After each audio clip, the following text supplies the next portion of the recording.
سلام البنات. اليوم نشارك معكم ان شاء الله التخليطه اللي كدير ليا ماما. صراحه الشعر ديالي مزيان للشعر، مزيان حتى الفروه ديال الشعر. صراحه زوينه هاد التخليطه بزاف بزاف، مريحه في هاد الصيف. كما كتعرفوا راه شعرنا تضرر بزاف بالماء ديال البحر وبالشمس.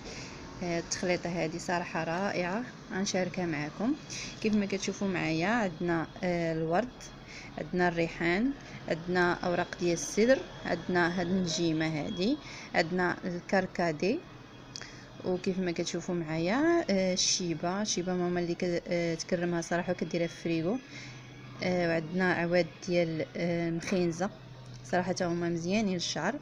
غادي ان شاء الله نشدوهم كاملين وغادي نديرهم في كاسرون اللي غادي نعمروها بشويه ديال الماء ونديرهم يطبخوا.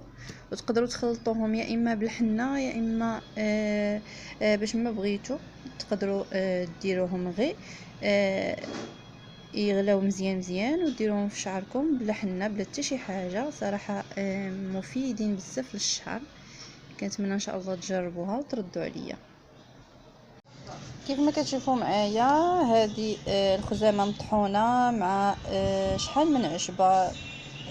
صراحه ماما كطحنهم. الا بغيتوهم ان شاء الله نعاود نشاركهم معكم. الا بغيتوا نتوما تقدروا ديروا غير خزامه مطحونه. وكيف ما كتشوفوا معايا هذا الشيء من بعد ما طبخ غادي ان شاء الله نصفيه ونخلطه مع هذا الشيء.